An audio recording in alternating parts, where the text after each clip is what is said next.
నమస్కారం రాఘవేంద్రన్ గారు. నమస్కారం శాస్త్రి గారు. ముందుగా మీరు అసలు గురువు గారితో మీరు ఎలా మొదలైంది మీ పరిచయం, మీ ప్రయాణము ఎన్నాళ్ళు సాగింది కొద్దిగా క్లుప్తంగా వివరించి ముందు మీ గురించి కూడా. అంటే గురుగారిని నేను చూసిందేమో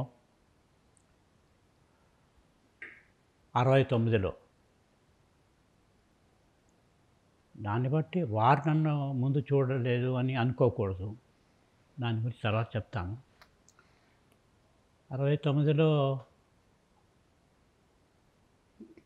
నా కొలీగ్ ఒక ఆయన నన్ను గురుగారి దగ్గర తీసుకెళ్ళాడు. అప్పుడు గురుగారు జ్యోతిషంలో గొప్పవారని, వారు ప్రిడిక్షన్స్ కరెక్ట్గా ఉంటాయని, నాకు ప్రమోషన్ వస్తుందా లేదా అనేది వారు చెప్పగలరని ఆయన చెప్పాడు. నాకు దాని మీద తెలుసుకోవాలని ఇంట్రెస్ట్ లేదు, కానీ కొలీగ్ చెప్తాడు కదా అని ఆయనతో పాటు గురుగారి దగ్గరికి వెళ్ళాను. ప్రమోషన్ వస్తుందా లేదా అని మీరు చెప్పగలుగుతారు అని నమ్మకంతో ఆయన పట్టుకొచ్చాను అన్నాడు. దానికేం అన్నారు గురుగారు. నన్ను అడిగారు గురుగారు, నీకు జాతకం ఉందా అని. సార్ నా జాతకం ఉంది, కానీ నా చేతిలో ఇప్పుడు లేదు అని. తర్వాత ఏమైంది, ఒక సంవత్సరం తర్వాత నాకు అమెరికాకు పోయి పోస్ట్ డాక్టర్ రీసెర్చ్ కోసం ఒక స్కాలర్షిప్ నన్ను సెలెక్ట్ చేశారు. అప్పుడు అందరూ చెప్పారు, నువ్వు ఆయన దగ్గర ఒక ముహూర్తం పెట్టుకోవాలయ్యా అని అన్నారు. సరే, అప్పుడు ముహూర్తం పెట్టుకోవచ్చు, అదంతా బాగుంది, కానీ నాకు చిన్న సమస్య ఉంది కదా. మా అమ్మకు ఒంట్లో బాగలేదు. నేను ఊళ్ళో లేనప్పుడు మా అమ్మకు ఏదైనా అయితే నేను నన్ను క్షమించగలనా? నేను నా భవిష్యత్తు కోసం చూసి నా అమ్మని అలా వదిలిపెట్టిపోయినవాడు ఎలాంటి వాడు, అలా చేయకూడదు. ఎవరైనా నాకు ఇలా జరుగుతుంది అని చెప్పగలిగితే మా అమ్మ విషయంలో దానికి తగినట్టుగా నా నిర్ణయం తీసుకుంటాను, పోకపోవటం అనేది అనుకున్నా. అప్పుడు నా కొలీగ్ ఒక ఆయన అన్నాడు, అరే నీకు తెలియదా, కరీంనగర్లో ఉన్నారు శివానందమూర్తి గారు, ఇక్కడ ఈ ఊళ్ళు లేరు ఇప్పుడు, అక్కడ పోయి ఆయన అడగరాదా అన్నాడు. నేను ఎక్కడ పోను, కరీంనగర్. కరీంనగర్లో ఎందుకున్నారు గురువు గారు? కరీంనగర్కి ట్రాన్స్ఫర్ అయింది ఆయనకా. అప్పుడు కరీంనగర్ మేనేజర్గా ఉన్నారు. సరే, ఎలా పోవటం అంటే, లేదండి ఒక ఆయన వస్తాడు కృష్ణమూర్తి అని, ఆయన పెద్ద మర్చెంట్ ఆయన వెళ్తాట ఆయన చూడటానికి, ఇప్పుడు అప్పుడు ఆయన కారు రాబోతుంది, నేను రాలేదు, నువ్వు వెళ్ళు, నా బదులు నువ్వు వెళ్ళు అన్నాడు. సరే ఆయన వచ్చాడు, నేను ఇద్దరం కారులో కూర్చున్నాం. కృష్ణమూర్తి గారు ఆయన మిరపకాయ బిజినెస్ గురించి మాట్లాడుతూనే ఉన్నారు. కరీంనగర్ గంటన్నర వెళ్ళిపోయాం. వెళ్ళిపోయి గురువుగారు ఇంటికి పోతే అక్కడ గురుగారు ఇంట్లో లేరు. ఆ ప్యూన్ చెప్పాడు, గురుగారు చెప్పారండి, ఇద్దరు వస్తారు వరంగల్ నుండి, వాళ్ళని ఇక్కడే కూర్చోపెట్టు అని అన్నారు అని అన్నాడు. నాకు ఆశ్చర్యం పోయింది, గురుగారికి చెప్పలేదు కదా, ఎలా ఇద్దరు వస్తారని ఆయన చెప్పాడు అంటే కూర్చుంటే గమగమన వాసన వస్తుంది, మంచి ఫిల్టర్ కాఫీ వాసన. ఆ తర్వాత ఏదో టిఫిన్ చేసినట్టు కూడా ఉంది.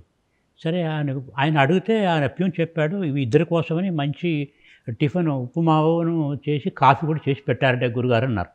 ఇంకా 10-15 నిమిషాలు గురుగారు వచ్చారు. మా ఇద్దరికి టిఫిన్ పెట్టారు, కాఫీ ఇచ్చారు.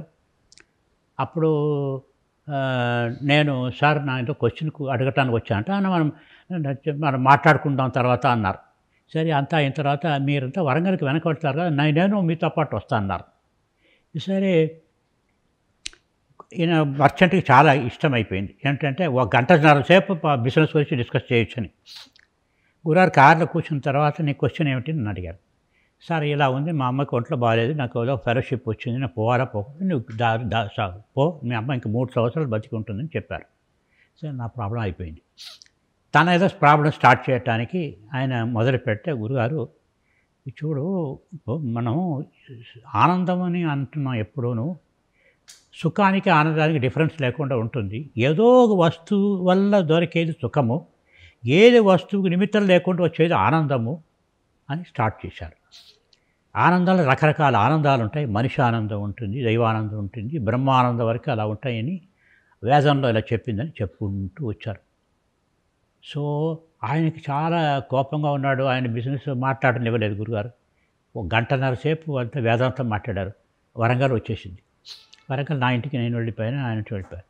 తర్వాత నాకు ఒక ముహూర్తం పెట్టారు గురుగారు, నువ్వు 19వ తారీఖు సెప్టెంబరు ఇండియా నుండి బయలుదేరు, 22వ తారీఖు అమెరికా దిగిపో అన్నారు. సరే సార్ నేసాను. సరే సార్ అనేసారు అంతే. 19వ తారీఖు నేను వెళ్ళి 22 వరకు నన్ను ఆకాశంలో పెట్టుకుంటారా ఎవరైనా? మా కొలీగ్స్ అందరూ చెప్పారు, అది గురుగారు ఏదో పరాక అలా చెప్పేశారయ్యా, మళ్ళీపోయిన అడుగు అన్న. నేను అన్నాను, అలాంటి నేను చేయనండి, వారు మా వాక్ ఏది ఉందో అది నేను చూచా పాటిస్తాను. 19వ తారీఖు ఇక్కడ నుంచి పోతాను అని మధ్యలో ఎక్కడైనా ఒక 2 రోజులు ఆగుతాను, 22వ రోజు అక్కడ దిగుతాను, అలాగే చేస్తాను, కానీ నేను పోనని చెప్పేశాను. సరే కరెక్ట్గా 19వ తారీఖు సెప్టెంబరు ఇండియా నుండి బయలుదేరి మధ్యలో ఎక్కడో నెదర్లాండ్స్ నా ఫ్రెండ్ ఉన్నాడు, ఆయన ఇంట్లో 2 రోజులు ఉండి కరెక్ట్గా 22వ తారీఖు గురుగారు చెప్పినట్టే అక్కడ దిగాను అమెరికాలో. సరే అక్కడ అమెరికా అంతా దిగి తిరిగి వచ్చాను. తిరిగి వచ్చిన తర్వాత మళ్ళీ గురుగారిని చూస్తే అక్కడ నుండి చాలా దగ్గరగా అయిపోయాను నేను. మా ఆవిడకి ఒంట్లో బాగాలేకపోయింది. అప్పుడు గురుగారు వచ్చి విజిట్ చేసేవారు అప్పుడప్పుడు. అప్పుడు విజిట్ చేసేటప్పటికి ఆయన గురించి తెలుసుకోవడం కొద్దిగా అయింది.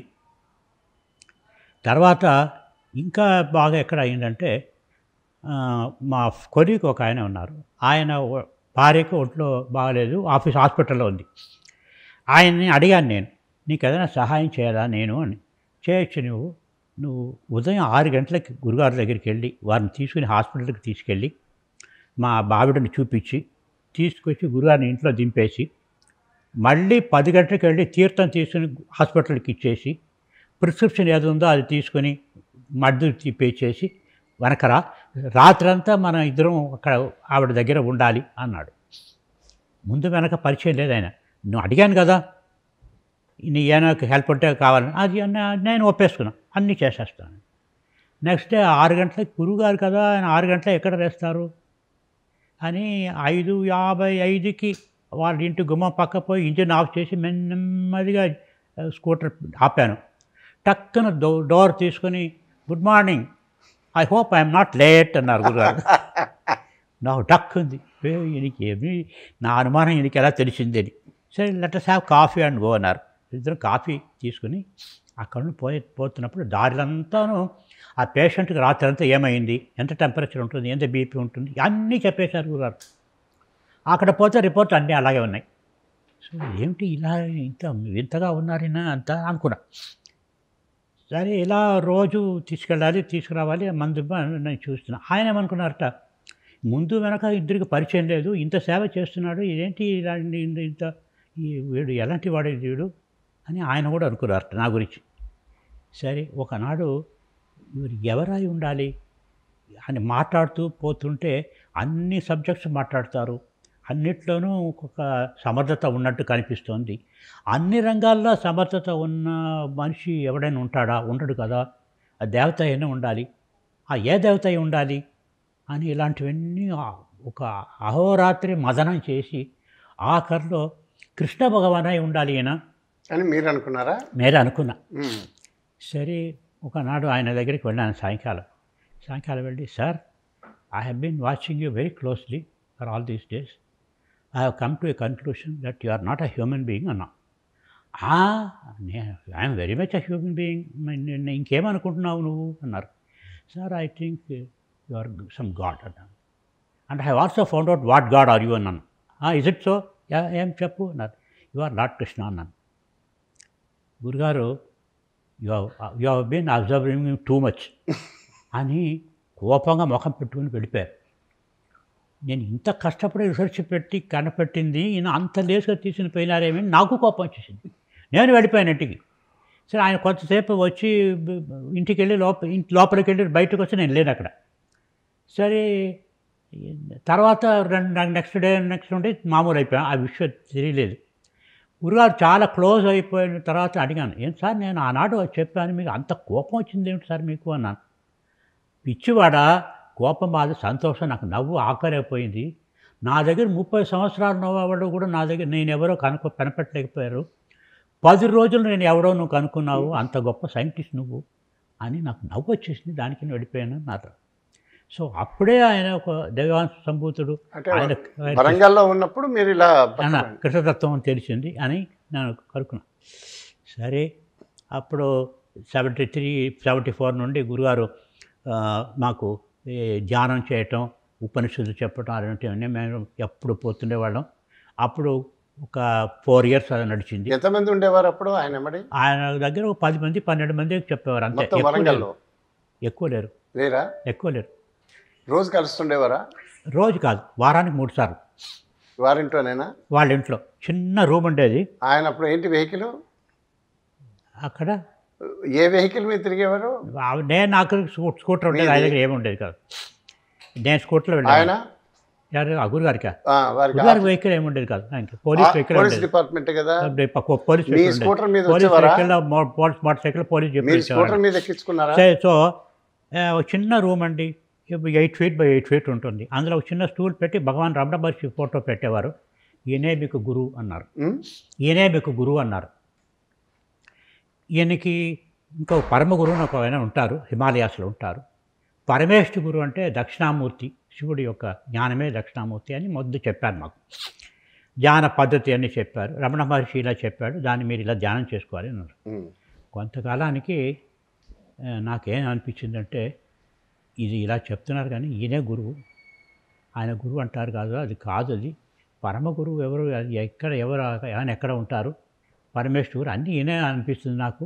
ఇది క్లారిఫై చేసేసుకుందామని ఒకనాడు ఎక్కడో విజిట్కి పోవాలన్నారు. సార్ నేను ఆ స్కూటర్ తీసుకుపోతాను సార్ అంటే ఒప్పుకున్నారు. స్కూటర్ వెనక కూర్చున్నప్పుడు అడిగాను, సార్ ఆయన వెనక కూర్చున్నారు, ఆయన వెనక కూర్చున్నారు, నేను డ్రైవ్ చేస్తున్నాను. సార్ మీరు భగవాన్ గురువు గారిని చెప్తున్నారు, అందులో నమ్మకం కలగలేదు సార్ నాకు. ఇంకేదో పరమగురు ఎక్కడో ఉన్నారని చెప్తున్నారు, పరమేశ్వరి గురు ఎక్కడో ఉన్నారని చెప్తున్నారు. ఒక క్లారిటీ కావాలి, ఈ వీళ్ళంతా ఎవరు నిజంగా, ఇప్పుడు నిజం చెప్పండి నాకు అన్నాను. నిజం చెప్పినా నాకు చెప్పండి సార్. గురువు పరమగురు పరమేశ్వరు అందరూ ఒకటేనయ్యా అంటే ఎక్కడ ఉంటారు సార్ ఆయన? నీ స్కూటర్ వెనక కూర్చున్నాడు ఆయన.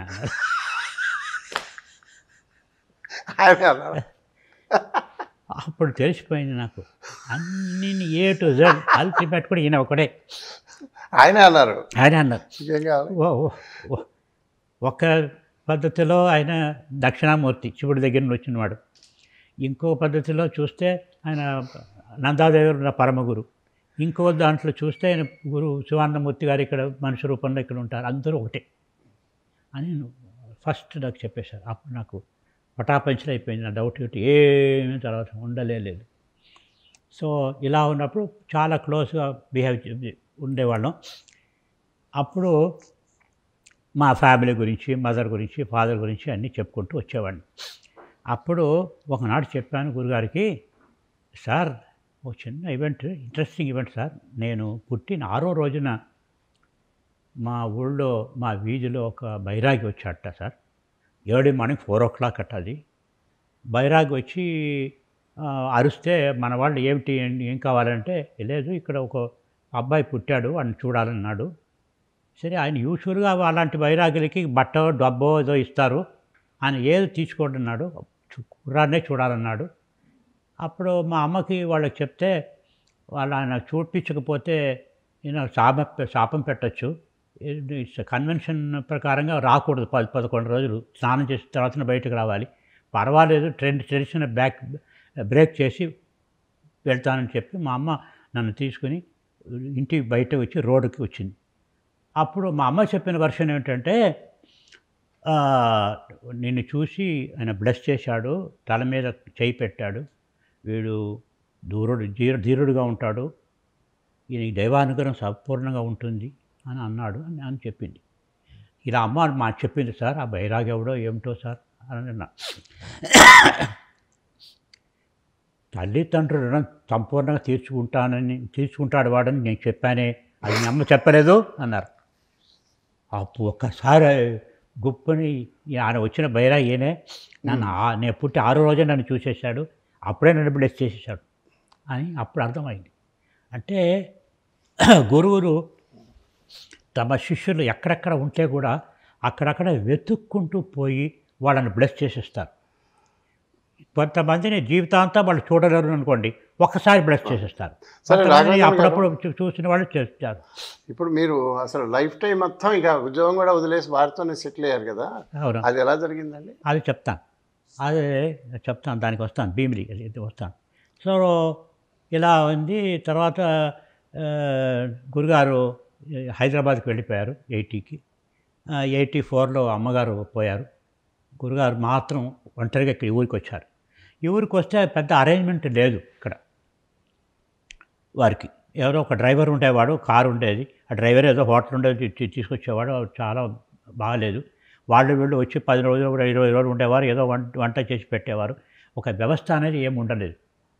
ఇదంతా చూసి మేము అనుకున్నామంటే ఇది బాగలేదు, దీనికి మనం కూడా వచ్చేసేయాలి అని అనుకున్నాం. అప్పుడు ఉన్నాం. అప్పటికి నేను ఎక్కడ ఉన్నానంటే మెడ్రాస్లో ఉన్నా. నా విజిటింగ్ ప్రొఫెసర్గా అక్కడ నన్ను అడిగితే నేను అక్కడ పోయాను. గురుగారు ఇటువైపు వచ్చారు కదా, నేను అక్కడ పోయినా. అప్పుడు ఒకనాడు ఏమి జరిగిందంటే ఉదయం 8 నుండి మధ్యాహ్నం 1 o'clock వరకు గురుగారి జ్ఞాపకమే రాలే నాకు. గురుగారి జ్ఞాపకమే రాలేదు. ఉద్యోగం తప్పు పనేది, అలాంటి ఉద్యోగం చేయకూడదు అనుకున్నా. ఆ ఉద్యోగం వదిలిపెట్టాలనుకున్నా. వదిలిపెట్టి గురుగారి దగ్గర వెళ్ళిపోవాలనుకున్నా. ఆయన ఎలా ఒప్పుకుంటారు? ఆయన భీమిలిలో ఉన్నారు, ఎలా ఒప్పుకుంటారు? అప్పుడు 2 రోజులు నా బర్త్డే వస్తుంది. సో బర్త్డే నాడు గురుగారు కొద్దిగా సాఫ్ట్గా ఉంటారు, ఏం అనరు. సో దాన్ని ఆ నెపం పెట్టుకుని వచ్చాను. వచ్చి గురుగారి దగ్గర, సార్ నేను ఏమిటి విశేషం అని అడిగారు. ఇది చెప్పకుండా వచ్చావే అన్నారు. నేను నాకు బర్త్డే సార్ అంటే అది సరే అన్నారు. ఏం విశేషం అంటే నేను ఉద్యోగం వదిలిపెట్టేసి రిజైన్ చేసేస్తాను సార్ అన్నారు. అవునా, ఎందుకు? ఆ మంచి ఉద్యోగం కాదు. మంచి ఉద్యోగం సార్, కానీ నాకు నచ్చలేదు. ఏం చేస్తామన్నారు. నేను ఇక్కడ వచ్చేస్తానన్నారు. ఇక్కడ వచ్చి ఏం చేస్తామన్నారు. ఏం చేయను సార్ అన్నారు. చూడు, నీకు నా మీద మోహం కలిగింది, నా శరీరం మీద మోహం కలిగింది. నీకు మీ ఆవిడకి 3 క్వశ్చన్స్ వేస్తాను. ఆ 3 క్వశ్చన్స్కి నీవు నాకు సరైన సమాధానం ఇస్తే నేను రాణిస్తానన్నారు. అడగండి సార్. నేను ఇక్కడ నుండి మా అమ్మాయి అబ్బాయి అంతా హైదరాబాద్లో ఉంటారు. వాళ్ళంతా రమ్మంటే నేను వదిలిపెట్టి నాకు వెళ్ళిపోతాను. నా వెనక నువ్వు వస్తావా అని అడిగారు. రాను సార్. ఎందుకు అన్నారు. ఈ గాలిలో, ఈ నేలలో, ఈ నీళ్లలో మీరు శాశ్వతంగా ఉంటారన్న నమ్మకంతో వస్తున్నాను సార్. మేము వెనక రాను సార్, నేను ఇక్కడే ఉంటాను సార్. సబాష్, రిజైన్ చేసి ఉద్యోగం ఎల్లుండి వచ్చేసాయి. ఇల్లు ఖాళీ చేయొద్దు, ఇద్దరు ఒక సూట్ కేసు తీసుకుని దిగిపోండి, ఎల్లుండి దిగిపోవాలి ఇక్కడ అన్నారు. రిపోర్ట్ మీ డే ఆఫ్టర్ టుమారో అన్నారు. అంతే, వచ్చేసాను. అక్కడ ఆశ్చర్యపోయారు. మాకు ఎంత మంచి ఉద్యోగం అక్కడ. నాకు చాలా డబ్బు వచ్చేది. కన్సల్టేషన్ మద్రాసులో అన్నా యూనివర్సిటీలో. ఇక్కడ ఒక్క నిమిషం నేను ఇంటర్ప్రిట్ చేయాలి. గురువుగారు ఒకసారి నాకు ఈ మాట చెప్పారు, మీరు రావటం. అయితే ఆయన అంటాము, మీరు అమెరికాలో ఉన్నప్పుడే మీరు చాలా మంచి పొజిషన్లోనూ అది ఉన్నారు, అప్పుడే నేను చెప్పాను అని అన్నారు. అక్కడ ఇక్కడే అమెరికాలో బాగానే, అక్కడ కంటిన్యూ చేయలేదు. నేను వచ్చేసాను. అంటే అప్పుడు ఏమన్నా సూచించలేదు నన్ను. ఇక్కడ మెడ్రాస్లో ఉన్నప్పుడు నాకు అంత బాగా చూసుకున్నారు. నాకు చాలా డబ్బులు వచ్చేవి, అంత గౌరవం ఉండేది, అన్నీ ఉండేవి. నేను యునెస్కో ప్రాజెక్ట్ డైరెక్టర్గా ఉన్నాను, అంతా ఉంది. కానీ అదంతా వదిలిపెట్టేసి వచ్చేసాను. ఓకే, సరే. అప్పుడు ఇక్కడ వచ్చేసాను. ఇక్కడ వచ్చేసి మనం వచ్చి ఇక్కడ అంతా సెటప్ చేసుకుని కొంచెం స్లోగా మాకు కాటేజ్ ఉండేది. మా కాటేజ్ మేము ఉన్నాం, గురుగారు మాత్రం వారి ఇంట్లో ఉన్నారు. సో గెస్ట్ని చూసుకోవటం అదంతా అక్కడ నుండి వచ్చి చేస్తాం. గెస్ట్ నంబర్ పెరిగిపోయారు కాబట్టి గురుగారు ఏమన్నారు, మీరిద్దరు ఇక్కడే నా దగ్గరే ఉండిపోండి, మీరు అక్కడ నుండి వచ్చి చూసుకోవడం కష్టమైపోయింది అంటే అక్కడ వచ్చేసాం. అప్పుడు గురుగారు, నేను, మా మిస్సెస్ ముగ్గురమే ఆ ఇంట్లో ఉన్నాం. అదా కొంతకాలం నడిచింది. అదొక 3-4 years నడిచింది. అలా గెస్ట్లు వచ్చేవారు, అన్ని టైంలో వచ్చేవారు. వాళ్ళకి భోజనం చేయటం, వాళ్ళకి కాటేజ్ చూపించడం, అలాంటివి. గురువారిని అక్కడ టౌన్లో ఏదైనా అకేషన్ ఉంటే తిప్పడం చేయటం, నేను డ్రైవింగ్ కూడా చేసేవాడిని. మా ఆవిడ ఇంటి పని, వంట చేయటం, గెస్ట్ని చూసుకోవటం, ఆయన చూసుకోవటం చేసింది. ఉదయం పూజకి నేను హెల్ప్ చేయటం, పూజ కలిసి చేయటం. ఆల్మోస్ట్ వీఆర్ టుగెదర్ అక్కడ. 1990లో రాజాకుమారి ఫాదర్ గారు పోయారు. అప్పుడు మదర్ దానికి ముందే పోయింది కాబట్టి ఆయన అమ్మాయిని, ఆ తమ్ముడిద్దరిని మిలిగి తెమ్మన్నారు. ఇప్పుడు ఆమెను కూడా అది ఊరికే పోవటం వల్ల వచ్చారా, లేక దాని గురించి ముందు చెప్పారా గురువుగారు? లేదు, పోయారు వాళ్ళు. అక్కడ ఎవరు లేరు కదా, అక్కడ ఇద్దరు పోయారు. వాళ్ళిద్దరూ అక్కడే ఉండారు.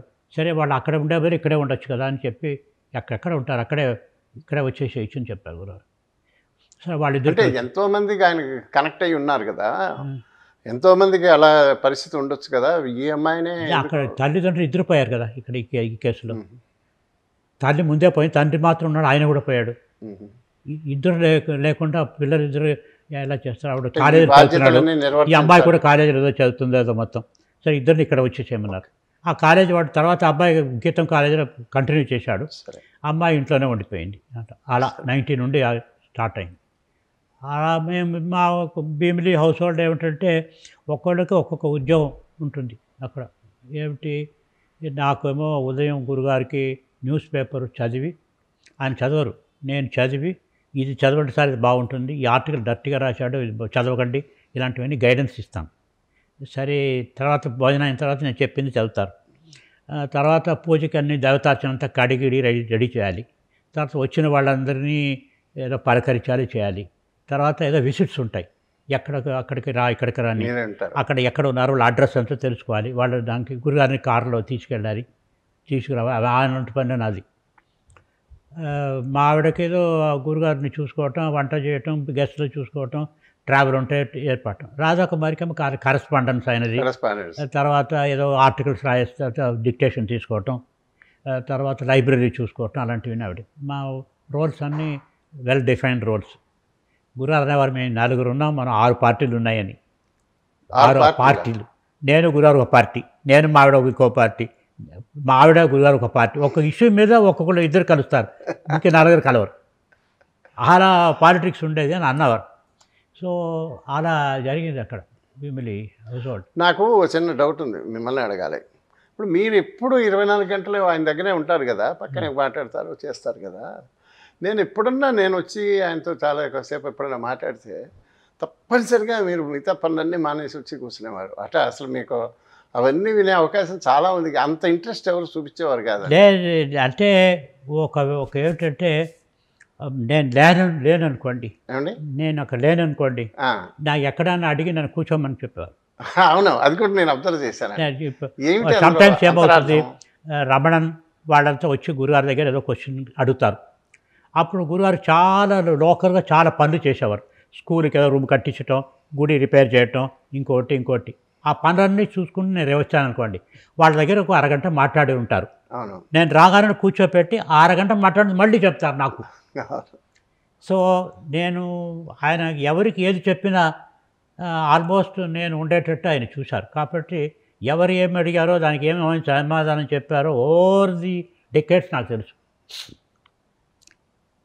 వాళ్ళు కేవలం పర్సనల్ డీటెయిల్స్ ఉన్నాయనుకోండి, ఏదో డైవర్సో ఇంకేదో ప్రాపర్టీ అంత దానికి నేను పోను. కానీ anything connected with spirituality, religion, politics, government administration, ఎవరు ఏం మాట్లాడినా నేను ఉన్నా అక్కడ. సో ఆయన వ్యూస్ టోటలీ అన్ని రంగాల్లో నాకు తెలుసు. ఆయన బుద్ధి, ఆయన అటిట్యూడ్ ఎలా ఉంటుందో నాకు చూశాను, ఓవర్ ది ఇయర్స్ చూశాను. తర్వాత ఇప్పుడు ఇందాక మీరు చెప్పారు కదా, మీరు ఉన్నప్పుడు ఒక స్త్రీకి ఏదో ఆయన రక్షించారని ఏదో, అది ఎవరు? ఎక్కడ? ఒక ఆరోగ్య సమస్య వచ్చినప్పుడు ఇందాక ఒక ఎపిసోడ్లో మీరు చెప్పారు. ఆరోగ్య సమస్య ఎవరికి వచ్చింది? మా ఆవిడకే వచ్చింది. అది చెప్పండి, ఇందాక చెప్పలా మీరు. అవును, మా ఆవిడకే వచ్చింది. ఒక L4 డిస్క్ స్లిప్ అయింది, ఆవిడకే అలా చేశారు. ఆవిడకి చాలాసార్లు అలా బాగా ఆవిడకి, నాకు కూడా అలా చేశారు.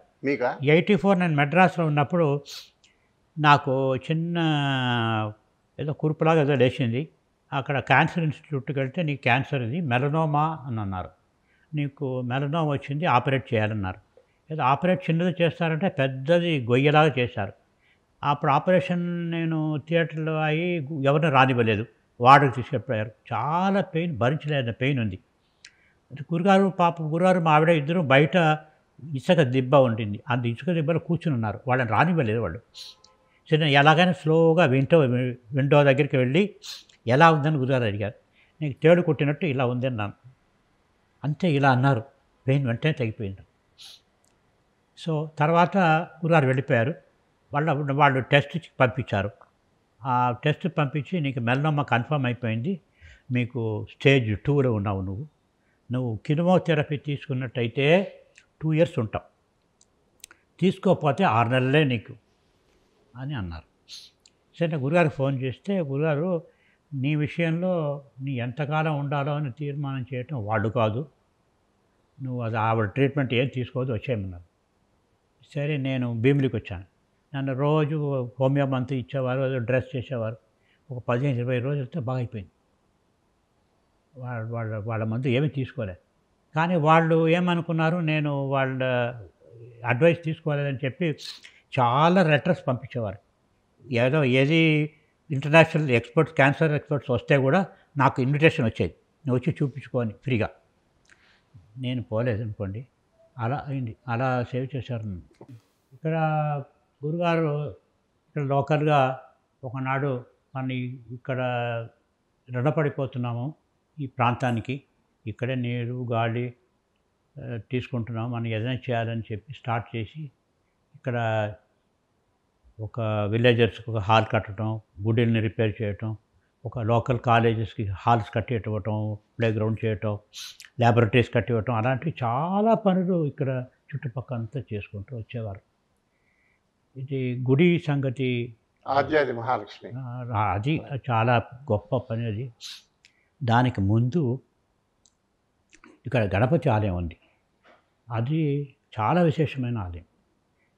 ఏమిటంటే అప్పుడు ఇక్కడ వచ్చి కొంతకాలానికే ఒకనాడు గురుగారు ఒక పర్టికులర్ చోట వెతుకుతున్నారు. ఏం వెతుకుతున్నారు అని అడిగాను. నువ్వు ఇంజనీర్ కదా, ఈ పొడుగులో ఈ వెడల్పులో నేను కొట్టిన ప్రపోర్షన్ చెప్పమన్నారు. 1:4 1:4 అని చెప్పు, అలా ఎంత ప్రపోర్షన్ ఉందని చెప్పు. అది చెప్పాను. అయితే నా ప్రపోర్షన్ కరెక్ట్ అని చెప్పి ఒక చిన్న మామిడి కొమ్మని విరగొట్టి పెట్టేసి కొద్ది నీళ్లు తీసుకురా అన్నారు. నేను ఎందుకు నీళ్లు తీసుకురా తెలియదు, ఒక బకెట్ నీళ్ళు తీసుకొచ్చేసాను. అయ్యో ఇంత నీళ్ళు తీసుకొచ్చావా, అయితే చాలా మంత్రం చెప్పాలి నేను అని చెప్పి ఆ బకెట్ నీళ్లును తీసుకొని మంత్రం చెప్పారు. చిన్న పొల మీద అభిషేకం చేశారు. చేసి ఇది పరమగురు స్థానం, ఇది నేను పరమగురుని రమ్మని పిలిచాను, ఇక్కడ వారు ఒప్పుకున్నారు, శాశ్వతంగా ఈ చోటలో పరమగురు ఉంటారు, ఈ చోట మార్క్ చేసుకో అన్నారు. దానికి చిన్న రాయి పెట్టి చిన్న దిమ్మరా కట్టి పెట్టాం. అదే ఇప్పుడు గణపతి ఆలయం అయింది. సరే, అది కొంతకాలం తర్వాత ఒక ఆలయం నిర్మాణం చేసి ఆలయంలో ఏదో ఒకటి పెడితే కానీ ప్రజలు ఏ విగ్రహం పెడతారని అడుగుతారు. అది పరమగురు స్థానం, అక్కడ విగ్రహం అక్కర్లేదంటే ఎవరు ఇది ఒప్పుకోవట్లే. ఏ విగ్రహం మళ్ళీ అదే అడుగుతున్నారు. ఏదో ఒక విగ్రహం పెట్టేద్దాం, పైన గణపతి విగ్రహం పెడతాం, ఏదో నువ్వు చెప్పు ఏ విగ్రహం పెట్టాలని నన్ను అన్నారు. నేనన్నా నాకేం తెలుసు సార్, నాకు తెలియదు అంటే ఒక పుస్తకం ఇచ్చారు. అందులో 32 గణపతులు ఉన్నారు. అందులో ఇక నాతో పాటు అక్కడ రామేశ్వరానికి ఇంకా ఆయన ఉన్నారు. ఆయన కూడా ఆర్ఈసీలో అసిస్టెంట్ ప్రొఫెసర్గా చేశారు. ఇక్కడ ఆయన భార్య ఇక్కడ ఉండేవారు. ఆయన నేను కలిసి చూసాం. ఇక్కడ ఈ స్వామి ప్రజలకి అది కావాలి ఇది కావాలని ఇవ్వకూడదు, కేవలం ఎవరైనా ధ్యానం చేసి యోగ ధ్యానం చేసిన వాళ్ళకి ఏదైనా ఆబ్స్టకిల్స్ ఉంటే తొలగించేటట్టు స్వామి కావాలి అని డిసైడ్ చేశాను. అది చూస్తూ ఉంటే ఏ స్వామి అలా లేరు, అందరు స్వామిలు అన్నీ ఇచ్చేస్తున్నారు. ఐశ్వర్యం ఇస్తారు, ఆరోగ్యం ఇస్తారు, అది ఇస్తారు. ఇక్కడ ఉన్న యోగ గణపతి మాత్రం అలాంటివన్నీ ఇవ్వడు, నీ యోగంలో ఉంటే నేను చూసుకుంటాడు. అలాంటి గురుగారు చెప్పాను, ఇది బాగుంది, మీరు సెలెక్ట్ చేశాము. సరే అలాగే పెట్టేస్తామన్నారు. మహాలక్ష్మి ఆలయం గురించి అది ఇది చెప్పేస్తాను, ఇది అంతకన్నా మోర్ ఇంపార్టెంట్. సరే మళ్ళీ ఆలయం చెక్కాలి కదా, విగ్రహం చెక్కాలి కదా. విగ్రహం మీరు సింపుల్గా అలా చెప్పి చెక్కడం కాదు, మీరు అరుణాచలం కొండకెళ్ళి ఆ కొండ నుండి రాయి తీసి నేను చెప్పిన ముహూర్తంలో సన్నాయితో వెళ్ళి దాన్ని శిలను తీసుకొని అది నేను చూపించినట్టు చేయాలన్నారు. అలాంటి విగ్రహం చేసేటప్పుడు ఎవడు ఉంటాడు నాకు తెలియదు ఎవరో. ఏదో మెడ్రాస్లో ఒక శిల్పిని కనిపెట్టాను. తర్వాత ఆయన టెస్ట్ చేయాలన్నారు గారు. ఆయన మెడ్రాస్కి వచ్చారు. మెడ్రాస్కి వచ్చి ఆయన క్వశ్చన్స్ అడిగారు. ఆయన కరెక్ట్ సమాధానం చెప్పాడు. సో గురుగారు చూపించారు ఎలా కూర్చోవాలో. అలాగా ఆయన చెక్కాడు. సరే ఆయన అది ప్రతిష్ఠ చేశాడు. అది చాలా ఇంపార్టెంట్ ప్రతిష్ఠ. అది మహాగణపతి, ఇది పరమగురు స్థానం. ఇలా ఉన్నప్పుడు గురుగారికి ఒక టెలిఫోన్ చేశాడు. ఏఎన్ తివారీ అని ఒక ఆయన. ఆయన గవర్నర్కి సెక్రటరీగా ఉండేవాడు హైదరాబాద్లో. ఆయన ఎర్లియర్ కలెక్టర్ ఆఫ్ వరంగల్ ఉన్నప్పుడు గురుగారితో పరిచయం ఉంది ఆయనకి. ఆయన కృష్ణకాంత్ వైస్ ప్రెసిడెంట్ అయ్యేటప్పటికి ఆయన ఢిల్లీకి వెళ్ళిపోయాడు. ఆయన టెలిఫోన్ చేశాడు గురుగారికి. గురుగారు, నా దగ్గర ఒక శిల్పి ఉన్నాడు, చాలా గొప్ప శిల్పి, అయినా ఏది కావాలంటే ఒకటి చేస్తానంటాడు, మీకు ఏదైనా రిక్వైర్మెంట్ ఉంటే నేను చేసి పెడతాను. గురుగారు, సరే నాకు రిక్వైర్మెంట్ ఎందుకు లేదు, ఈ ప్రాంతం అంతా దరిద్రంలో ఉంది, వెస్ట్రన్ ఇండియా అంతా సుభిక్షంగా ఉంది, అక్కడ మహాలక్ష్మి ఆలయం ఉంది కాబట్టి అక్కడ సుభిక్షంగా ఉండవచ్చు, ఇక్కడ మహాలక్ష్మి ఆలయం లేదు, ఒక్కనప్పుడు ఉండేది ఆలయం ఎక్కడ కనపట్లేదు, అందరూ పైడి తల్లి అలాంటి పేరు పెట్టుకుంటారు.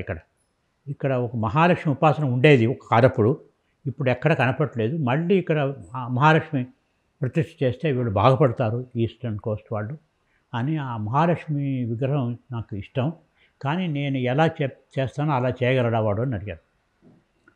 చేస్తాడన్నారు. గురుగారు చెప్పారు. సరే మర్చిపోయారు గురుగారు. తర్వాత ఆయన ఎక్కడో అగ్నిగిని వెతికి ఎక్కడో మయూర్భంజ్ ఏదో ఒక మైన్స్లో వెళ్ళి తవ్వకంలో ఇంత పెద్ద సెమీ ప్రెషర్ స్టోన్ దొరికింది, జేడ్ మరకతో ఉంటారు, ఇంత పెద్దది.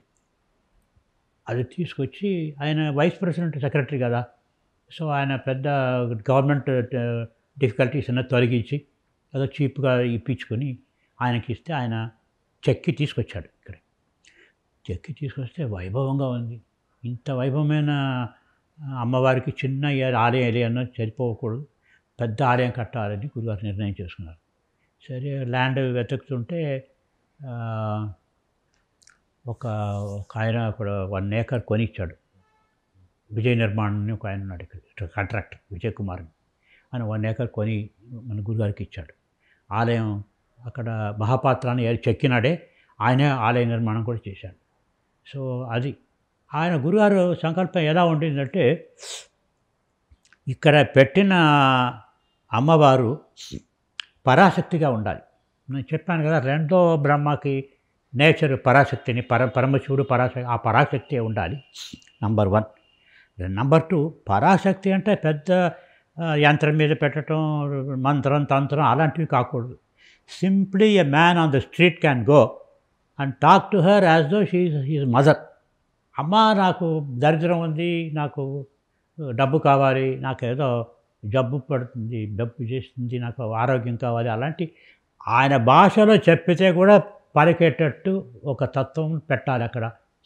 అంటే to establish Parashakti as your mother, అది చదువు ఆ ప్రక్రియలో ఆ ప్రతిష్ఠ కావాలని నిర్ణయం చేసుకున్నారు. సో అలాగే చేశారు కూడా. అది 2008లో జయేంద్ర సరస్వతి స్వామిని పిలిచి ఆయన ప్రతిష్ఠ చేయించారు. అది చాలా గొప్ప ఆలయం. ఆ ఆలయంలో వెనక చూస్తే మీరు బ్రహ్మ, సరస్వతి, విష్ణు, లక్ష్మి, రుద్రాణి ఉంటారు. అంటే అర్థం ఏమిటంటే, ఈ త్రిమూర్తి కన్నా పైన ఉన్న ఏది అమ్మవారు ఉందో ఆ అమ్మవారు అక్కడ ఉంది అని అర్థం.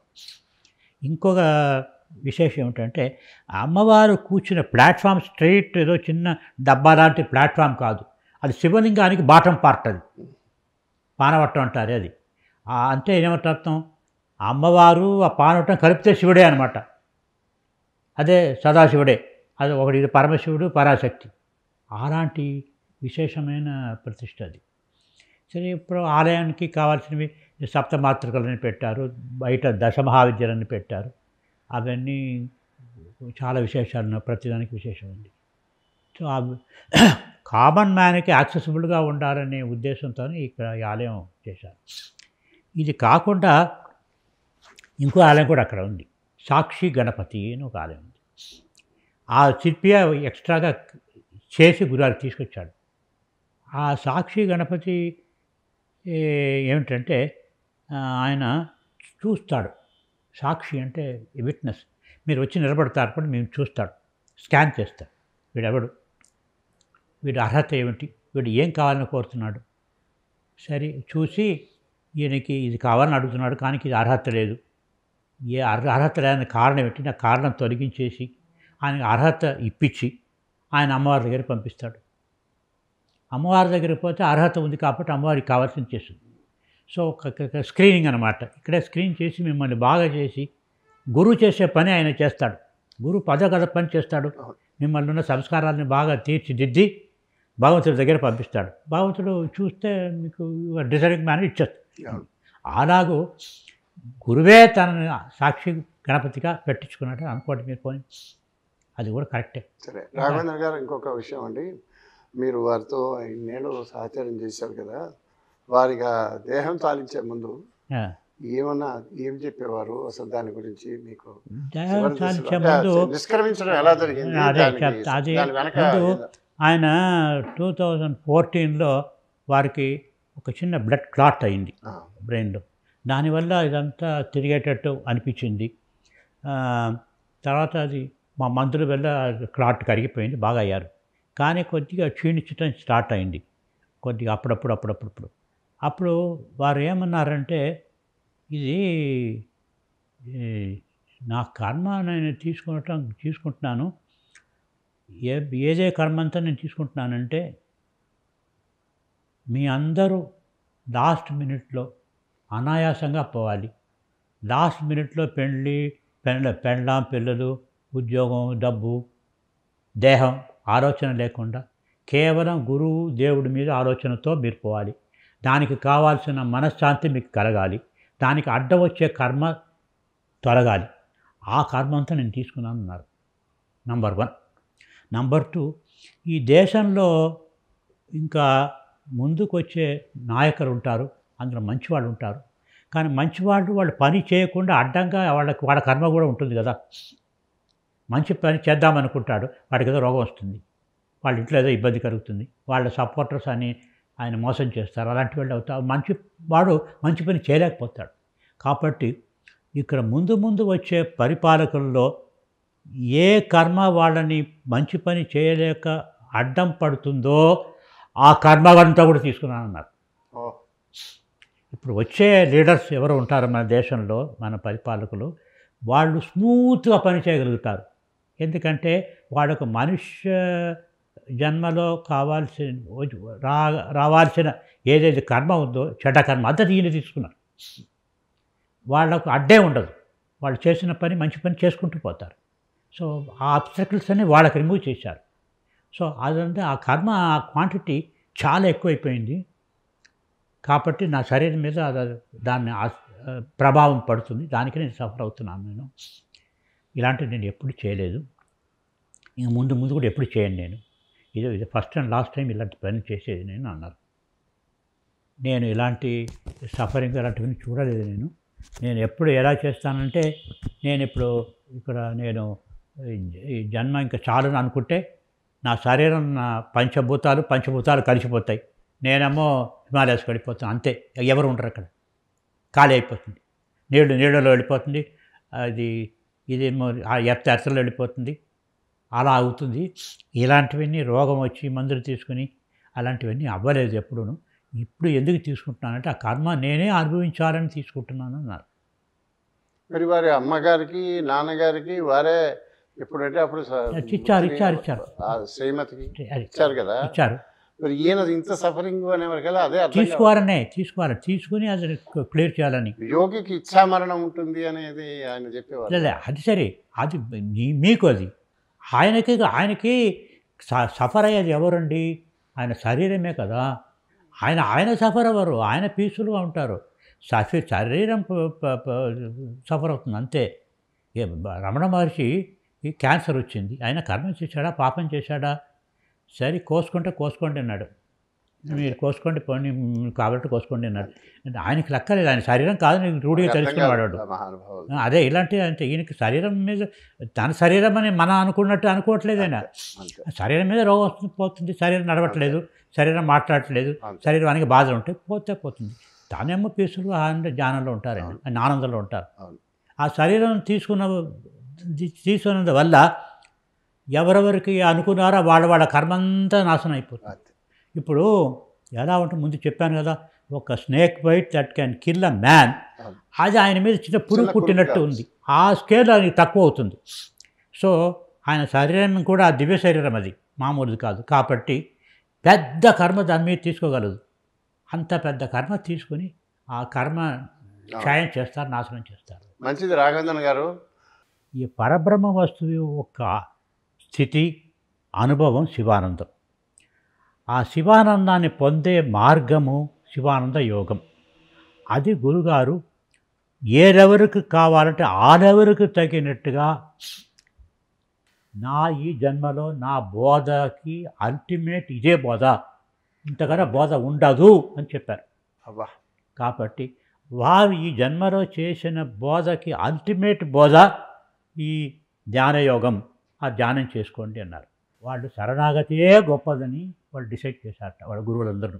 కాబట్టి ఏది చాలా గొప్పదో అది చాలా సులభంగా అడిగి తీసుకోవచ్చు అని మీకు చెప్పారు. ఇదే గురుగారికి outstanding contribution to the humanity.